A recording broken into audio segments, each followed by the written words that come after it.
Hello आना, very good morning to all. कैसे हैं भाई सभी, एक बार जल्दी से बताएंगे और शुरू करते हैं आपके आज के इस सेशन को। सेल में हमने 3 पार्ट कवर कर लिए थे और उसके साथ आज बात करेंगे पार्ट 4 की।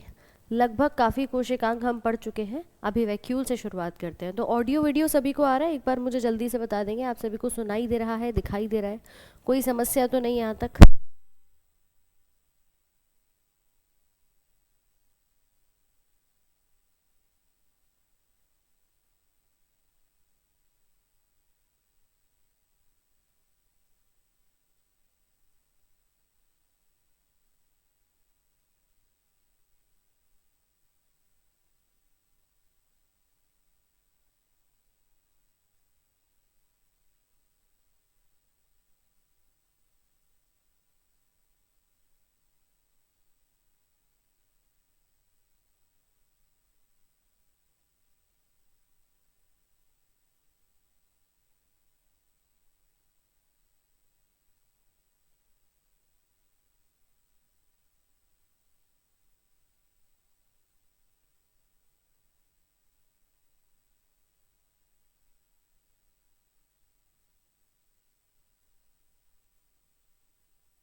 चलिए तो आगे बढ़ते हैं।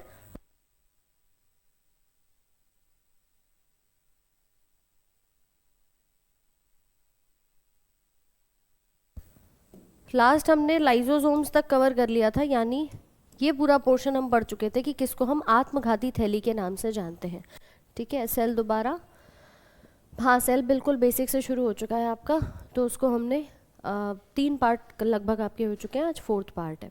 ठीक है, इंटरेस्ट आ रहा है बायोलॉजी में? चलो चलो चलो, लाइजोसोम्स पढ़ा था पिछली क्लास के अंदर और जाना था कि इसको हम आत्मघाती थैली कहते हैं। क्यों कहते हैं ये भी डिस्कशन किया था कि ये हाइड्रोलाइटिक एंजाइम्स बनाता है जो आपके अंतःकोशिकीय पाचन में मदद करते हैं। यहाँ तक सभी ने लिख लिया होगा।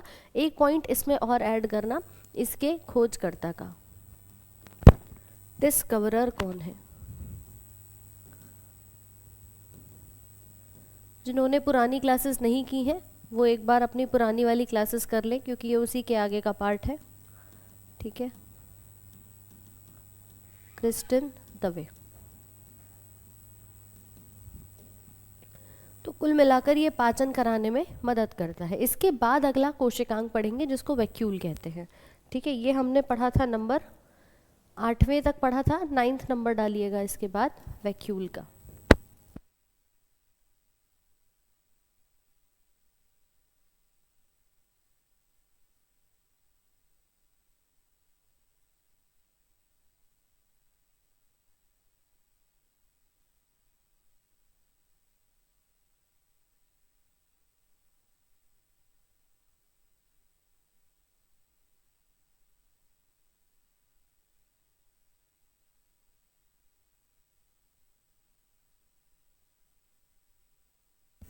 देखो भाई, किसी एनिमल सेल के अंदर यानी किसी जंतु कोशिका में जो आपकी रिक्तिकाएं होती हैं, ये एक अन्य कोशिकांग है। बहुत सारी हैं और बहुत छोटी छोटी सी नज़र आ रही हैं।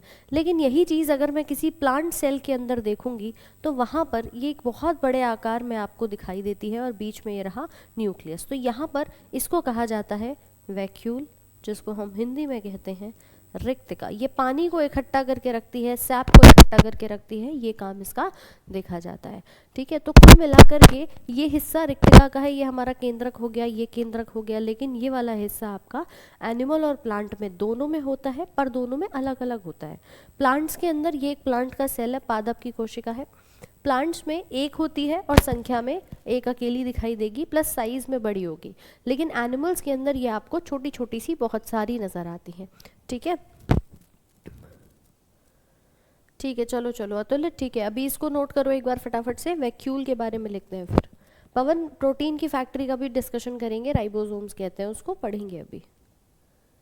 और जिनको पिछली क्लास की पीडीएफ नहीं मिली है वो भी आज आपको मिल जाएगी। पिछले 2-3 दिन से तबीयत काफ़ी ख़राब थी, जिसकी वजह से आपकी क्लास नहीं हो पाई थी, बट अभी आपकी क्लास नॉर्मल है और यूं ही कोशिश करेंगे कि अब आपका रेगुलर रहे। ठीक है, चलो भाई लिखो इसे फटाफट से।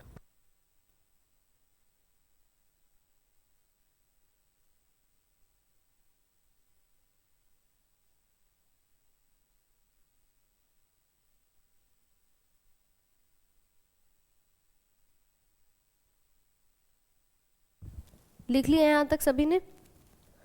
आगे लिखते हैं वैक्यूल्स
ये रिक्त का पानी व सैप को एकत्रित करने में मदद करती है। ठीक है, ये इसका कार्य यहाँ पर हो जाएगा, एकत्रित करने में मदद करती है।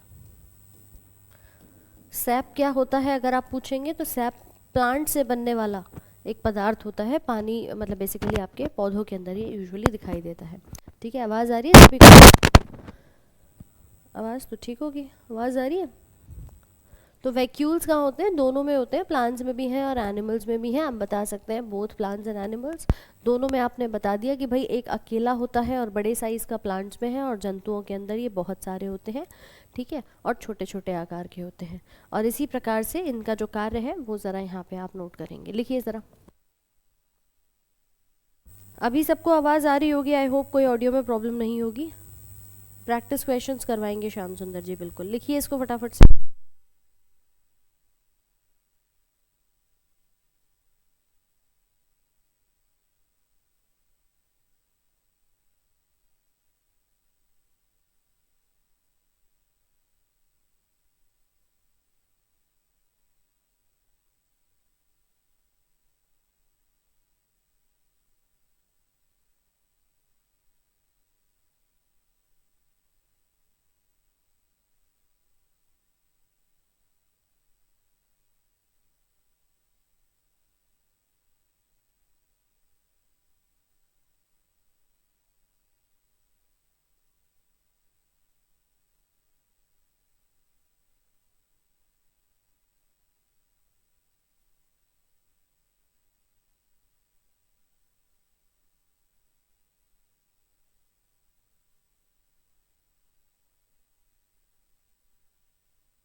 अभी आवाज़ ठीक है ना?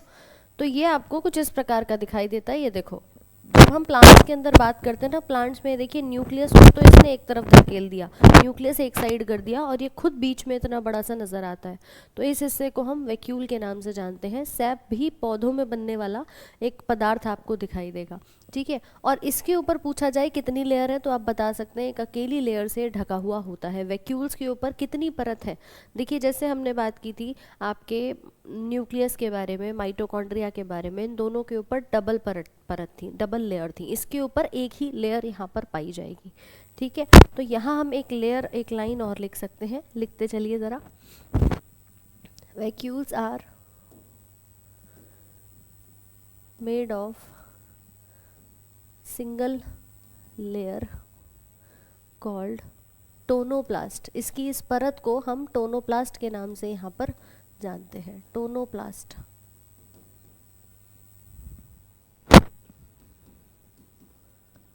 रिक्तिका टोनोप्लास्ट नामक एक परत से ढकी होती है,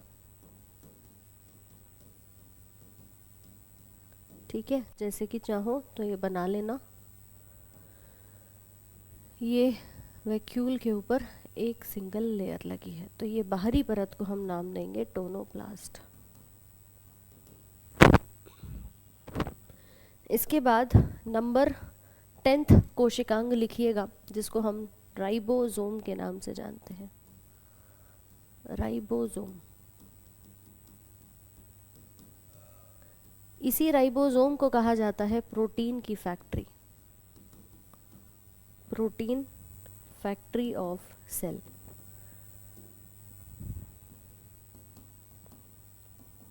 कोशिका की प्रोटीन फैक्ट्री।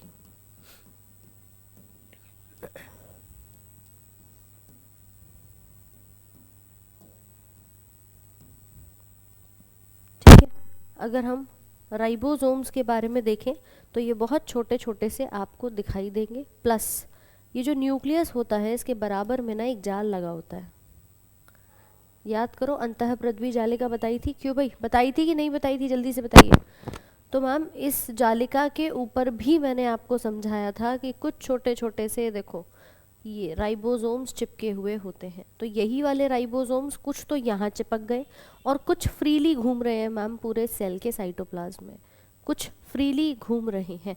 तो ये सब के सब क्या हैं? राइबोसोम्स हैं, ठीक है। ये भी राइबोसोम है और ये भी राइबोसोम है, ठीक है। लिखिए present freely in cytoplasm. Definitely ये सब यहाँ साइटोप्लाज्म ही तो है जिसमें तैर रहे हैं, तो ये साइटोप्लाज्म में फ्रीली भी घूम रहे हैं। And present on endoplasmic reticulum also. यह कोशिका द्रव्य में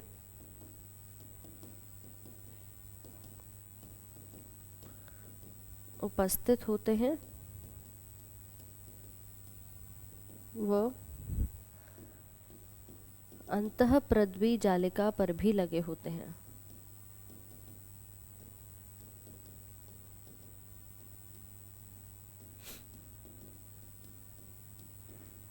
कोई डाउट यहाँ तक? ये है, हाँ ये चैप्टर ख़त्म हो जाएगा आज, लिख लो इसे। ये है राइबोसोम।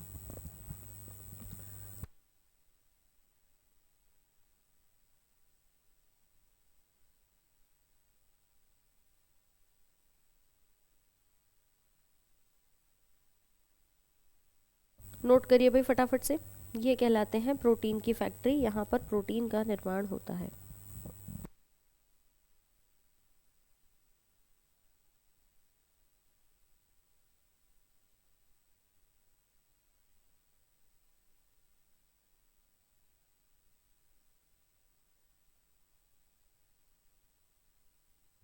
रितिका पानी को स्टोर करके रखता है, बाकी पानी अंदर और बाहर तो आपके मेम्ब्रेन के द्वारा होता है, कि जो सेल मेम्ब्रेन्स होती हैं वो काम करती हैं उसमें। ठीक है, लिख लिया सभी ने? बताओ भाई। तो ये है हमारा कोशिका राइबोसोम, कोशिकांग जिसको हम कहते हैं। लिखेंगे इसके बारे में नेक्स्ट पॉइंट। जॉर्ज पैलेड ने इसकी खोज की थी। डिस्कवर्ड बाय जॉर्ज पैलेड इन 1955। ठीक है,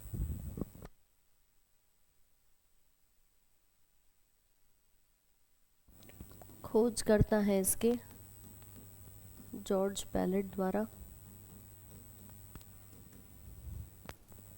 1955 में। हम इसी को बोलते हैं कि ये सबसे छोटा कोशिकांग है। It is the smallest cell organelle.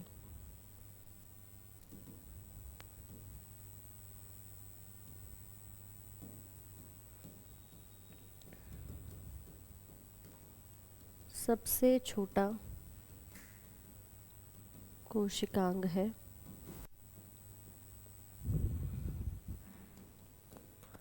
It is made of 2 सब यूनिट्स। अब देखो ये दिखता कैसा है ना, इसके बारे में भी बात करते हैं।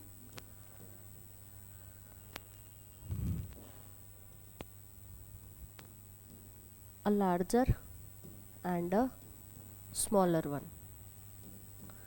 2 छोटी छोटी इकाइयों से मिलकर के ये बनता है, मतलब एक बड़ी और एक छोटी। आप बताएंगे इस प्रकार से, एक बड़ी इकाई है और एक छोटी इकाई है। ये आपको 2 यूनिट्स जो है वो इसकी दिखाई दे जाएंगी। यह है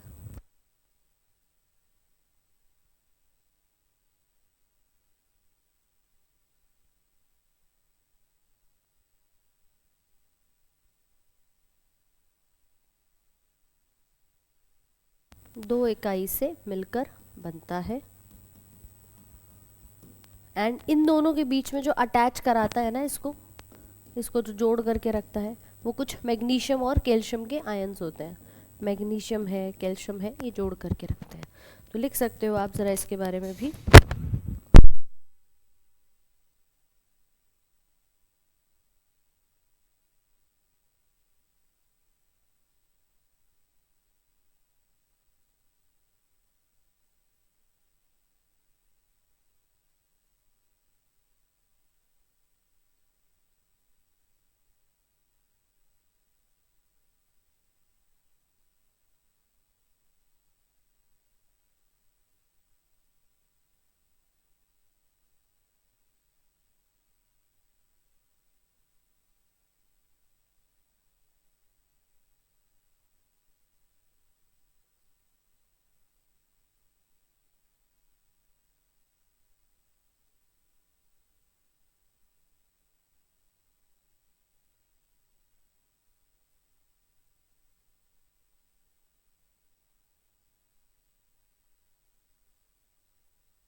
लिख लिया यहाँ तक सभी ने?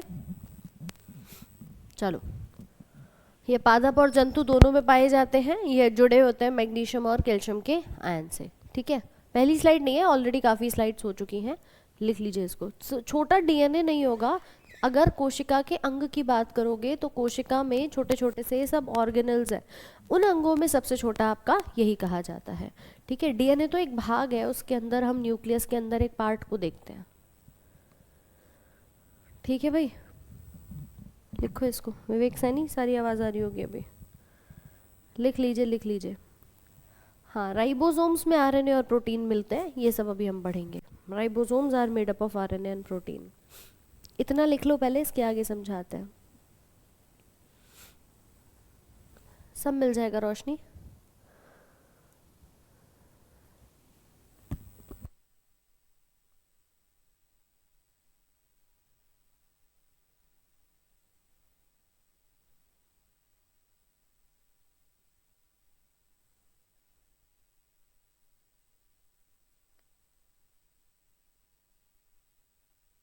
नहीं नहीं, इसके बाद टिश्यू पढ़ेंगे। लिख लिए भाई यहाँ तक? हाँ जी सरोज कुमार।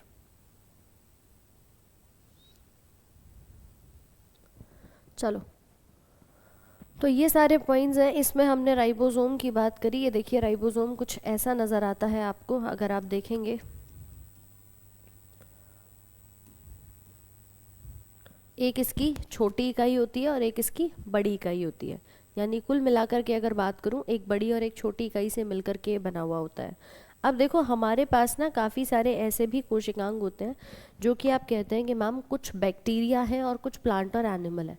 ये तो आपने कह दिया प्लांट एनिमल दोनों में होते हैं। पहले सुनिए ज़रा, प्लांट एनिमल दोनों में होते हैं तो ठीक है, लेकिन प्लांट और एनिमल किसकी श्रेणी में आते हैं? तो वो एक एडवांस सेल, एक यूकैरियोटिक सेल की श्रेणी में आते हैं। कुछ बैक्टीरिया भी हमारे पास ऐसे होते हैं जो बन जाते हैं प्रोकैरियोटिक सेल। तो ये जो राइबोसोम है ना, ये आपके दोनों में उपस्थित होगा, प्रोकैरियोटिक में भी होगा और यूकैरियोटिक में भी होता है। अब ज़रा समझ लो कि मैम ये दिखाई कैसे देगा, ताकि आपको आसानी से चीज़ें और क्लियर हो जाएं। ये मेरे पास एक चेन है जो मैसेज लाती है आरएनए के, मतलब इसका नाम है मैसेंजर आरएनए। ये कुछ मैसेज लेकर आएगी कोड की फॉर्म में, कोड होते हैं यहाँ पे, है ना। इसके ऊपर जोड़ दी हमने ये, ठीक है, राइबोसोम। तो ये राइबोसोम जो होता है वो कुछ इस प्रकार से जुड़ा हुआ होता है। इसकी दो इकाइयाँ होती हैं। अब आपने कहा मैडम ये तो प्रोकैरियोटिक में भी है और ये यूकैरियोटिक में भी है। सुनो ज़रा इधर, प्रोकैरियोटिक सेल जिसके अंदर बैक्टीरिया आते हैं, ठीक है, नाम में लिखा है प्रो। प्रो का मतलब होता है कि जो प्राथमिक हो, प्रोकैरियोटिक, ठीक है। इसकी श्रेणी में कौन आता है? सारे बैक्टीरियाज आते हैं, ध्यान रखना। तो इस श्रेणी के अंदर अगर मैं बात करूंगी तो यहाँ पर भी राइबोसोम है, लेकिन यहाँ वाला राइबोसोम जो होता है वो 70S टाइप का होता है। अब ये 70S क्या है इसको जानते हैं। और ये वाला जो राइबोसोम होता है यूकैरियोटिक के अंदर, अगर मैं बात करूं यूकैरियोटिक, तो ये बना हुआ होता है 80S टाइप का, ठीक है। इन दोनों में एक बेसिक सा अंतर होता है कि भाई ये होता तो दोनों के अंदर है, बट दोनों में ये अलग अलग प्रकार का बना हुआ होता है। एक में 70S और एक में 80S की तरह होगा, ठीक है। अब मैडम ये 70 और 80S है क्या? ये बेसिकली इसको मापने की इकाई होती है, ठीक है। अगर मैं बात करूं, एक बड़ी और एक छोटी यूनिट है इसके पास। यहाँ पर ये जो बड़ी यूनिट होती है ये 50S नाम से होती है और ये होती है 30S नाम के, और ये पाई जाएगी 60S की और ये होती है 40S की। S क्या है? तो S इसकी इकाई है जिसको हम स्वेडबर्ग की इकाई कहते हैं, सेडिमेंटेशन कोफिशिएंट कहते हैं। आप एक छोटी सी पार्ट को समझो कि मैम मेरे पास कोई भी एक यूनिट है, उस यूनिट को मापने के लिए उसका डेंसिटी, उसका साइज़, कुछ तो मेरे को एक इकाई चाहिए। आप अपनी बॉडी में खाना खाते हो तो आप उसे कैसे मापते हो? कैलोरीज़ की फॉर्म में, जूल की फॉर्म में एनर्जी को देखते हैं, कैलोरीज़ की फॉर्म में देखते हैं। ऐसे ही अगर इन इकाइयों की मैं बात करूँ तो इनको किस यूनिट में मापा जाता है? तो वो S वर्ड आता है, स्वेडबर्ग की इकाई, जिसके नाम पर ये नाम पड़ा, या सेडिमेंटेशन कोफिशिएंट का नाम लिखा जाएगा, ठीक है। आवाज़ नहीं आ रही है क्या? आवाज़ साफ आ रही है ना सबको?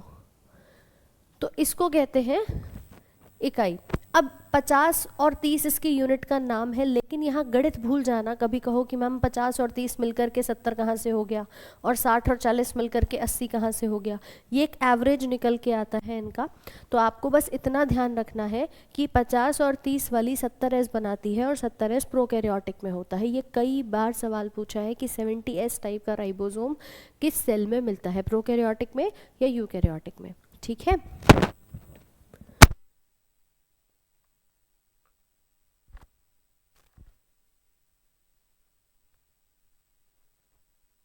इस डायग्राम को बना लीजिए, बहुत इंपॉर्टेंट है। ऐसे ही 60 और 40 का एवरेज निकलता है 80S। तो मैं कुछ पॉइंट्स लिखवा दूं, उसके बाद फिर आप ये डायग्राम और वो पॉइंट्स दोनों ही एक साथ लिख लेना। जैसे कि आप बताएंगे कि it is present in both prokaryotic and eukaryotic. ठीक है, ये पहले लिख लो पॉइंट्स, फिर डायग्राम बना लेना।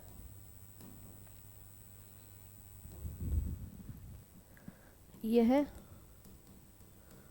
प्रोकैरियोटिक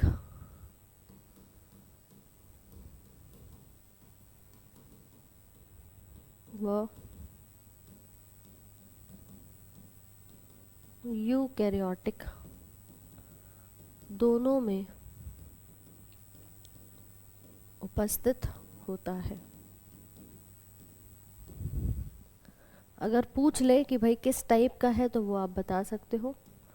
प्रोकैरियोटिक में 70S और यूकैरियोटिक में 80S। यहाँ पर S क्या है, तो S है स्वेडबर्ग यूनिट।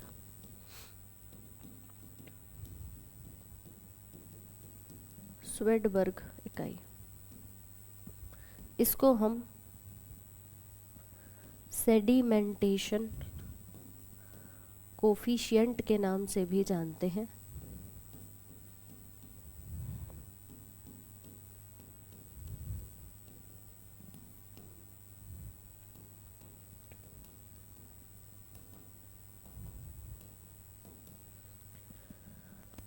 इसमें लिखिएगा use to measure density and size. यह घनत्व व आकार मापने में मदद करता है।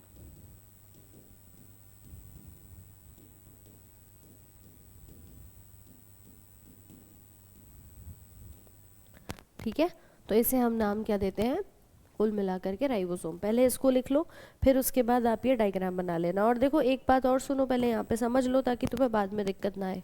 ये चेन होती है मैसेंजर आरएनए की, मतलब ये क्या कर रही है, मैसेज लेकर के आती है। यहाँ पे ना ऐसे 3-3 के कोड होते हैं बहुत सारे, उन कोड को पढ़ा जाता है और इस पूरे हिस्से में क्या बनाए जाते हैं, प्रोटीन्स बनाए जाते हैं। यहाँ पर ऐसे कोड होंगे। ठीक है, देखिए ज़रा इसको, ये कहानी देखो कि मैम ये इसकी छोटी इकाई है और ये बड़ी इकाई है। ठीक है, ये इसके ऊपर कोड रखे हुए हैं, ये मैसेज ला रहा है, इसीलिए इसको मैसेंजर आरएनए कहते हैं। दूसरा, इसके ऊपर ये जो स्ट्रक्चर आप देख रहे हो ना, इस स्ट्रक्चर को कहते हैं ट्रांसफ़र आरएनए। ये ट्रांसफ़र आरएनए आता है, इस कोड को पढ़ता है, इसका विपरीत कोड बनाता है और ऊपर की तरफ ये एक अमीनो एसिड बना के तैयार कर देता है इसको पढ़ के। यानी ये जो कोड होते हैं ना, ये अमीनो एसिड के कोड होते हैं, इनको पढ़ के ये अमीनो एसिड बनाता है और उसी की लंबी लंबी चेन बन जाती है जिसको हम प्रोटीन कहते हैं। तो ये दोनों राइबोसोम्स जो हैं, इसकी जो 2 इकाइयाँ हैं, ये वो जगह प्रदान करते हैं जिसके अंदर प्रोटीन का निर्माण होता है, जैसे कि आप यहाँ पर देख सकते हो। तो अपने को इतना डिटेल में नहीं जाना मैम, लेकिन जितना जितना इम्पॉर्टेंट है उतना हम यहाँ पे ज़रूर पढ़ेंगे। कि ये देखिए कोड ला रहा है, ये हमारा ट्रांसफ़र आरएनए ने इसको पढ़ा, अमीनो एसिड बनाया, से बहुत सारे बनेंगे और ये प्रोटीन्स बन जाते हैं। ठीक है, चलो लिख लो, पहले इसको लिख लो, फिर उसके बाद आगे लिख लेते हैं। लिखिए इसको, इसको लिख लीजिए जल्दी से, बताएंगे इसके बारे में भी बात करेंगे, है ना। आज देखो गला बहुत मतलब साथ नहीं दे रहा है, तो थोड़ा सा आप लोग बस साथ दीजिएगा। दीपाली, ये राइबोसोम का काम ही बच्चे प्रोटीन को बनाने में काम करता है, इसीलिए हम इसे प्रोटीन फैक्ट्री कहते हैं। ठीक है, इसको लिखो एक बार फटाफट से, फिर लिखवाते हैं आगे।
चलो लिख लिया यहाँ तक सभी ने। दूसरे पॉइंट में, कहाँ दूसरे पॉइंट में, ये प्रोकैरियोटिक है, वो यूकैरियोटिक है, ये 70S का होता है, वो 80S का होता है। दूसरा पॉइंट ये बताया था इसी के बारे में, 70S है और ये 80S है। बस यहाँ मैथ्स भूल जाना थोड़ी सी, ये 50S प्लस 30S की इकाइयों से बना होता है और ये बनता है 60 प्लस 40 की। कभी कहो कि मैम 60 और 40 तो 100 होते हैं, आपने कैसे बता दिया है ना। तो खैर ये है आपका पूरा का पूरा प्रोटीन। इसमें एक पॉइंट और लिख लेना कि it helps in protein synthesis, ये प्रोटीन के निर्माण में मदद करते हैं। यह प्रोटीन संश्लेषण में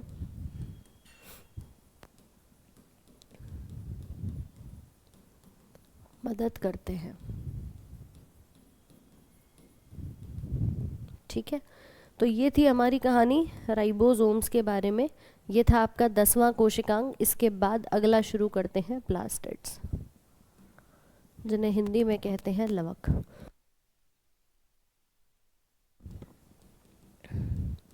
ये मेनली प्लांट्स में होते हैं। It is present in plants and euglena, एक यूगलीना नाम का जीव आता है, उसके अंदर भी ये पाए जाते हैं। एनिमल्स में नहीं होते। ठीक है, यह है पादप कोशिका व युगलीना में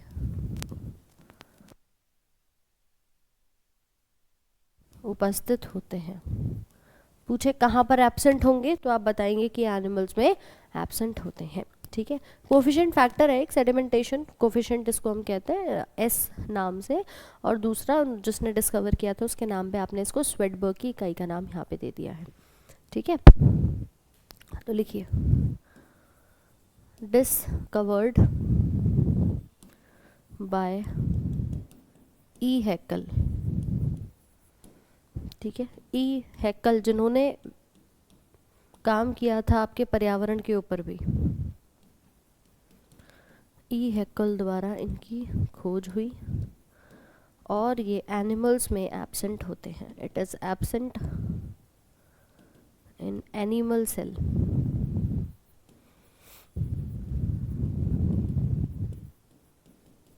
यह जंतु कोशिका में अनुपस्थित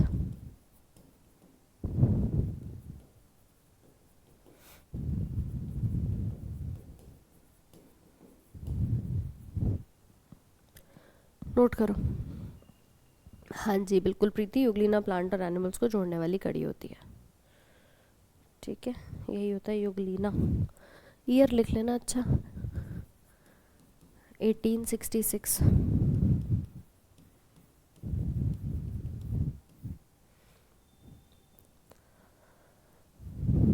सिंथेसिस मतलब धूप से नहीं बनाना होता। सिंथेसिस मतलब होता है फॉर्मेशन, निर्माण। तो प्रोटीन का निर्माण करते हैं जो प्रकाश से, धूप से बनाते हैं, उस विधि को प्रकाश संश्लेषण कहते हैं। ठीक है, ये प्लास्टिड होते हैं और ये 3 प्रकार के आपको दिखाई देंगे। इनके बारे में ज़रा लिख लेते हैं हम। मौसम ख़राब चल रहा है, सर्दी गर्मी बहुत जल्दी, इसकी वजह से कोल्ड और फ्लू हो रहा है, तो आप लोग भी बच के रहिए, ध्यान रखिए। एक बार पड़ गए तो 3-4 दिन की पूरी कहानी जो है वो ख़राब हो जाती है। तो भाई ध्यान रखो, सेफली रहो, है ना, और ठंड के कपड़े पहन के रहो। ऐसा मत समझना कि धूप आ गई है तो अब ठंड चली गई है। चलो कुंदन कुमार, कोई बात नहीं, ठीक है। लिख लिया यहाँ तक अमन? बिल्कुल, ये प्लास्टिड्स ख़त्म कर लेते हैं, उसके बाद लास्ट ही है लगभग। ये सारे कोशिकांग हम कर चुके हैं। फिर आप लोग के लिए कल क्वेश्चन करवा देंगे, जितने भी इसके क्वेश्चंस रहते हैं, PYQs, और आपकी प्रैक्टिस करा देंगे। कल से आपका क्वेश्चंस के साथ भी ख़त्म हो जाएगा। ठीक है जी, लिखो आगे। अब देखो, ये 3 प्रकार का होता है plastid. It is of 3 types. ये 3 प्रकार के होते हैं।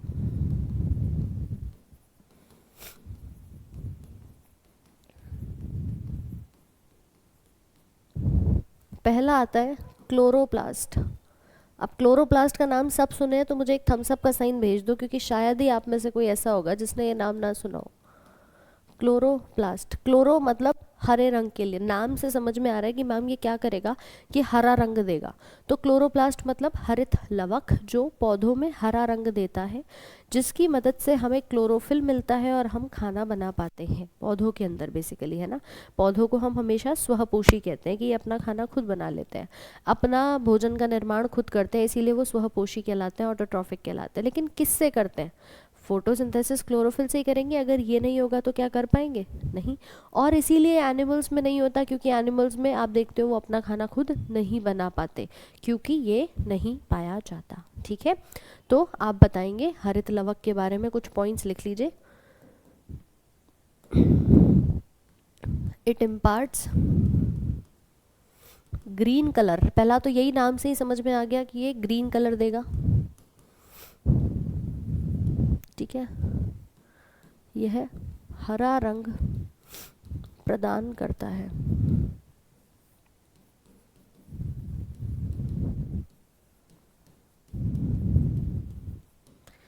दूसरा, इसको हम कहते हैं kitchen of the cell, kitchen of the cell. अब कोशिका का रसोई घर क्या होगा? वही होगा ना जहाँ पे खाना बनेगा। तो भैया यहाँ खाना बनता है तो इसको रसोई घर कहते हैं। ठीक है,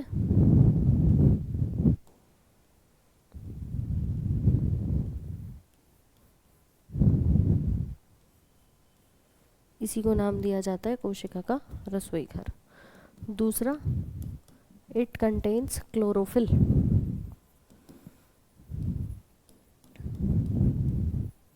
कि क्लोरोफिल नाम का पिगमेंट होता है इनके पास, यही मदद करता है खाना बनाने में। That helps in photosynthesis, photosynthesis.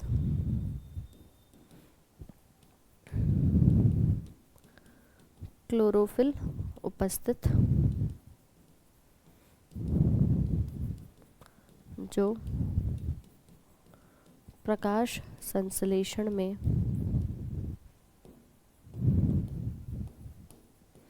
मदद करता है। ठीक है, प्लस एक पॉइंट और लिख लेना, they are double membrane bound, ये दोहरी झिल्ली से घिरा हुआ होता है। यह दोहरी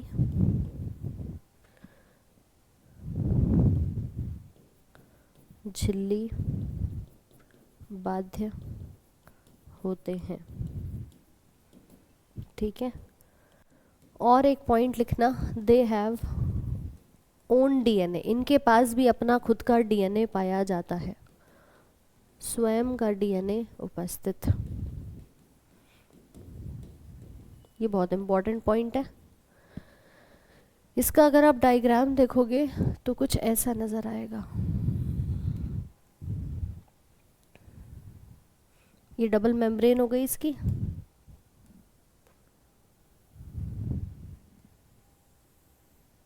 ठीक है। यहाँ पर कुछ सिक्के से ऐसे रखे हुए होते हैं, यहीं पर आपका खाना जो है वो बनता हुआ नजर आता है, कुछ ऐसे। ठीक है, अब इसमें भी क्या होता है, ये जो खाली जगह होती है ना, इसके ऊपर नाम पूछ लेता है कि भाई एक बात बताओ, ये जो खाली जगह है इसे क्या कहते हैं? इसको हम स्ट्रोमा कहते हैं, स्ट्रोमा। ठीक है, ये जो सिक्के रखे हुए हैं, अगर मैं इन सबको एक साथ मिला दूं तो क्या कहेंगे? ग्रेना कहेंगे, ग्रेना। और अगर एक सिक्के की बात करूं, किसी भी एक अकेले सिक्के की बात करूं, तो उसको थाइलाकॉइड कहेंगे, थाइलाकॉइड। ये एक और एक, दो इसमें मेम्ब्रेन आपको दिख रही है और इसी के पास अपना डीएनए होता है। तो यही स्ट्रक्चर किसका है? क्लोरोप्लास्ट का है। तो इसके बारे में सारे पॉइंट्स लिख लीजिए, बहुत बहुत इंपॉर्टेंट है, इसको भी मार्क कर लेना क्लोरोफिल को। कोई डाउट यहाँ तक? Kitchen of the cell plastids को कहेंगे, लेकिन प्लास्टिड्स में स्पेसिफिकली तो मैम इसी में खाना बनता है ना। खाना तो भैया यही बना रहे हैं कि नहीं, ये बताओ। तो प्लास्टिड के लिए भी हम नाम दे देते हैं और इसको भी डायरेक्टली कह देते हैं, ये भी तो प्लास्टिड का ही हिस्सा है। ठीक है निखिल कुमार।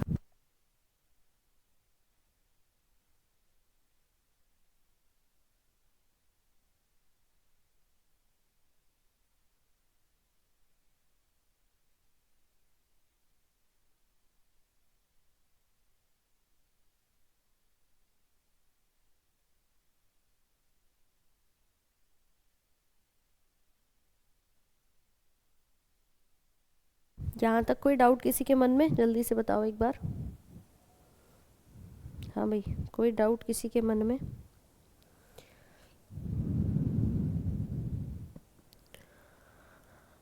लिख लिया यहाँ तक?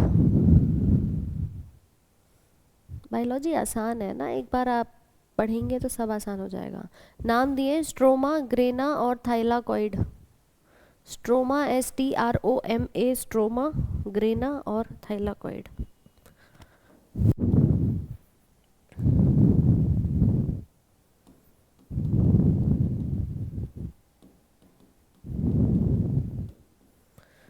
ठीक है, बना लिया यहाँ तक सभी ने? स्ट्रोमा ये जो खाली जगह है ना, पूरी खाली खाली जगह, इसे बोलते हैं। और ग्रेना ये जो सारे के सारे ऐसा लग रहा है 5 रुपए के सिक्के उठा करके एक साथ रख दिए हो, है ना, इसे कहते हैं ग्रेना। और अकेला एक सिक्का उठाओगे तो थाइलाकॉइड कहा जाएगा, ऐसे याद कर सकते हो। इसका फॉर्मूला अगर पूछ लेना, क्लोरोफिल का फॉर्मूला क्या होता है, तो ये भी लिख लेना। Chlorophyll C55 H72 O5 N4 Mg। इसमें मैग्नीशियम नाम की धातु पाई जाती है। ये भी पूछता है कि किस फॉर्मूले में या किस पदार्थ में, किस वर्णक में मैग्नीशियम होती है, तो ये आप बता सकते हैं। ठीक है, चलिए इसका दूसरा पार्ट लिख लेते हैं, क्रोमोप्लास्ट। देखो नाम से ही अपने आप समझ जाओगे सारी कहानी। जैसे हमने कहा क्लोरो, तो क्लोरो वर्ड किसके लिए आता है? आपने कहा मैम हरे रंग के लिए। इधर देखिए, क्लोरो वर्ड किसके लिए आया? हरे रंग के लिए, तो सारा मामला हरे रंग क्लोरोफिल के साथ चला गया। ठीक है, इसके बाद क्रोमा। क्रोमा शब्द ही किसके लिए आता है? रंगों के लिए। और रंग किससे मिलेंगे? कोई पिगमेंट होगा तभी तो रंग आएगा। तो मैम वो जो पिगमेंट होते हैं वो इसके द्वारा आते हैं। ठीक है, तो लिखते हैं इसके बारे में, दे इम्पार्ट कलर। दे इम्पार्ट कलर, यह रंग देते हैं, यह रंग प्रदान करते हैं। और किसके द्वारा करेंगे? तो इसमें कुछ पिगमेंट होंगे। It contains pigment like fucoxanthin, xanthophyll, carotenoid, ये सब अलग अलग रंग देते हैं। ठीक है, फ्यूको ज़ेंथिन, ज़ेंथोफिल, कैरोटेनॉइड, लाइकोपीन, ये सारे पिगमेंट कहाँ से आते हैं? ये सारे पिगमेंट यहीं से तो आते हैं। लाइकोपीन,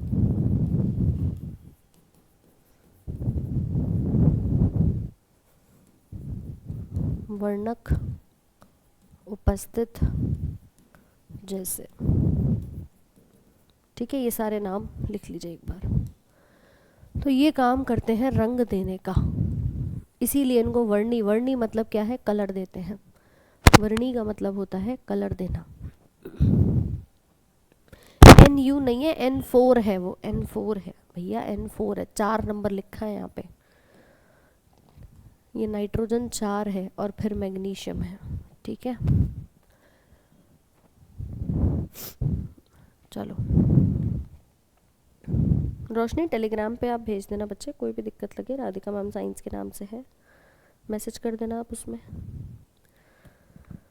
ठीक है, तो ये अलग अलग रंग देने वाले क्रोमा बन जाते हैं। और आखिरी आता है ल्यूकोप्लास्ट। ये लिख लिया सभी ने? कोई रहा तो नहीं है किसी का?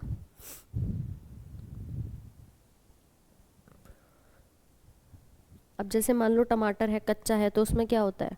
हरा रंग है, पक गया तो लाल रंग का हो जाएगा, तो क्रोमोप्लास्ट आ जाएगा। इस प्रकार से आप इसको जज कर सकते हो। जैसे कि यहाँ देखो कि मैम ये टमाटर है, ये कच्चा है, इसके अंदर अभी क्लोरोप्लास्ट है, पक गया क्रोमोप्लास्ट आ गया। ठीक है, तीसरी कैटेगरी लिखते हैं ल्यूकोप्लास्ट की। लिखो भाई।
ये आवाज़ आ रही है सबको? चलो, तो हमने कहा ल्यूको, ल्यूको वर्ड आता है अवर्णी लवक के लिए। अवर्णी का मतलब यहाँ कोई वर्णक नहीं होता। तो हमने यहाँ पॉइंट लिखा है कि यहाँ पर कोई भी वर्णक उपस्थित नहीं होता जो रंग देता है। जैसे क्लोरो वाला हरा रंग दे रहा था, क्रोमा वाला लाल और अलग अलग रंग दे रहा था, यहाँ पर कोई भी कलर इम्पार्ट नहीं किया जाता। ल्यूको शब्द का ही मतलब होता है श्वेत। श्वेत यानी वाइट, यानी कोई ऐसा कलर नहीं है। कलर नहीं है तो क्या काम करेगा?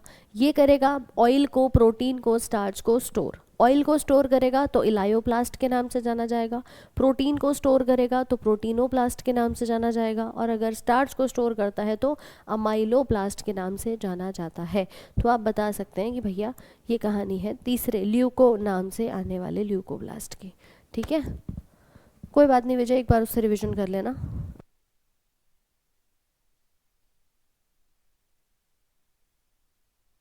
चलिए ठीक है निखिल, उसको भी करवा देंगे, कोई दिक्कत नहीं है। यहाँ तक मुझे बताओ एक बार, किसी के मन में कोई डाउट तो नहीं है? यहाँ तक सारी चीज़ें क्लियर हो गई बढ़िया तरीके से? फटाफट से बताइए। कोई डाउट नहीं? तो ये है कहानी आपके सभी कोशिकांगों की। ये अलग अलग सेल ऑर्गेनेल्स हैं आपके। ठीक है, कोई डाउट होगा तो डाउट सेशन कंडक्ट कर लेंगे, कोई समस्या नहीं है। डाउट सेशन रख लेंगे, उसमें आप अपने डाउट्स पूछ लेना। तो ये सारे के सारे कोशिकांग हैं। प्लास्टिड्स हो गए आपके, राइबोसोम, लाइसोसोम, वैक्यूल्स, सभी के बारे में हमने लगभग यहाँ पे पढ़ लिया है। अब देखो, मैंने तुम्हें कुल मिलाकर के 3 ऐसे कोशिकांग के बारे में बताया जो क्या करते हैं, डबल मेम्ब्रेन रखते हैं, मतलब दोहरी परत है जिनके ऊपर, और अपना खुद का डीएनए है। ऐसे 3 कोशिकांग बताए थे।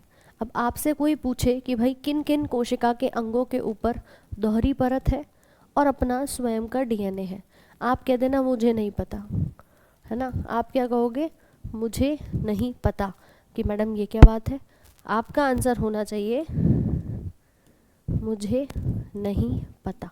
यानी कि ये 3 ऐसे कोशिकांग हैं, सच में नहीं पता, तुम्हें पता है। तुम्हें पता है कि एम से माइटोकॉन्ड्रिया, इसके पास क्या था? डबल मेम्ब्रेन भी थी और अपना डीएनए भी था।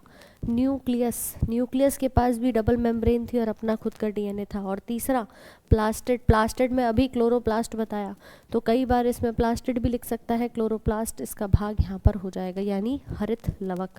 तो इन तीनों के पास क्या है? अपना खुद का डीएनए है और अपनी डबल मेम्ब्रेन पाउंडिये होते हैं। तो ट्रिक है, मुझे नहीं पता, याद रखना इस बात को। इन तीनों को हिंदी में भी लिख लो, सूत्रकणिका, केंद्रक और हरित लवक। ठीक है, ये क्वेश्चन बन जाता है कई बार कि कौन से कोशिकांग ऐसे हैं जो कि आप यहाँ पर देखेंगे जिन पे ये वाला पार्ट्स होता देखा जाता है। पीवाईक्यू करवा दूंगी, कल करवाऊंगी पीवाईक्यू, क्यों टेंशन ले रहे हो? पहले इसको तो लिख लो एक बार। 1833, चलो नोट्स बनाने बहुत ज़रूरी हैं। तो मुझे नहीं पता से याद रख लेना, MNP के नाम से आप अपनी इस ट्रिक को ध्यान रखेंगे। एक छोटा सा कोशिकांग और है, उसके बारे में चाहो तो लिख लो, जिसे हम कहते हैं परऑक्सीसोम। ठीक है, इनका क्या काम होता है कि जो भी सेल के अंदर ऑक्सीजन उपस्थित होती है, मॉलिक्यूल होता है ऑक्सीजन का, उससे ऑक्सीडेशन करा देते हैं, ऑक्सीकरण। तो कई बार नाम आ चुका है कि भाई एक बात बताओ, कौन से ऐसे कोशिकांग हैं जो कि ऑक्सीडेटिव रिएक्शंस कराते हैं, यानी कि ऑक्सीजन का उपयोग करके जो ऑक्सीकरण की विक्रियाएं हैं वो कराते हैं। तो वो आप बताएंगे कि ये हमारे परऑक्सीसोम यहाँ पे कहलाते हैं।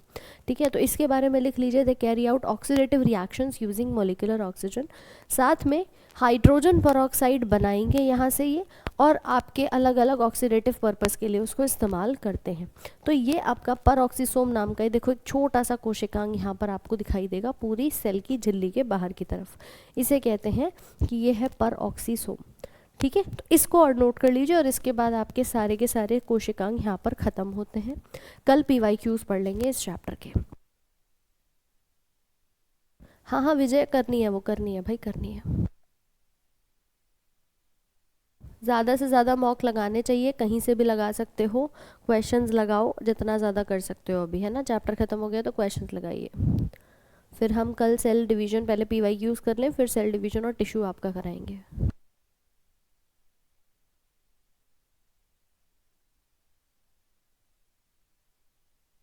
लिखो इसको जल्दी से।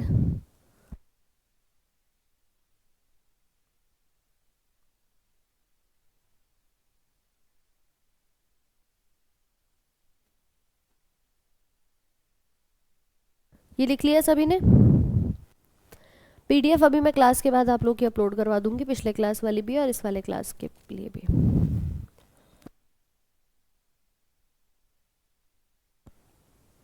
नहीं ऐसा नहीं है, चैनल पे आप भी मैसेज कर सकते हो, एक अलग से ग्रुप भी बना हुआ है राधिका मैम साइंस के नाम से, है ना, लगभग उसमें 7,000 सब्सक्राइबर्स हैं।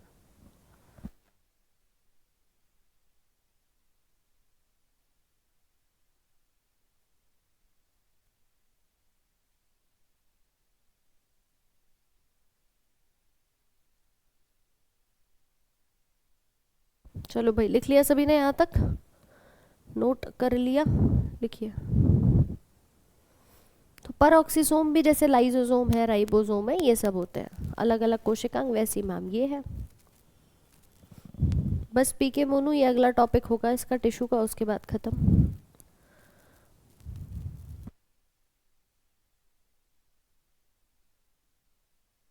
चलिए, तो आशा करती हूँ यहाँ तक की सभी चीज़ें आपको क्लियर हो गई होंगी। पीडीएफ मिल जाएगा, रिवीजन कर लेना। बाकी मिलते हैं आपसे कल सुबह सेम टाइम, सुबह के 9 बजे। ठीक है, रिवीजन ज़रूर से कर लीजिएगा। Have a very good day, thank you so much.